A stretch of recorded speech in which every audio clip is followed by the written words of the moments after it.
Hey everyone, in this video we will see how to fix Vizio Soundbar 2 blinking, flashing lights, LED codes and reset steps. Fix 1. Factory reset your soundbar.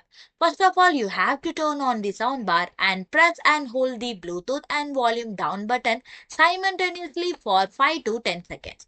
Observe the front LED lights, they will flash 3 times. Then the soundbar will power off. Then you have to again turn back on the soundbar, set up your connection again. Fix to check the audio input and cables.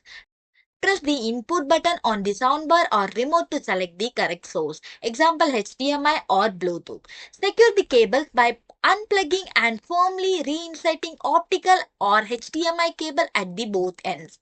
Test audio output settings by checking the TV's audio setting for optical connection. Ensure digital output is set to PCM or stereo, not Dolby Digital or Bitrate.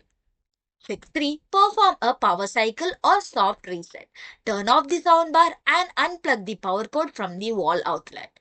Press and hold the physical power button on the soundbar for about 30 seconds. Leave the soundbar unplugged for additional 30 seconds.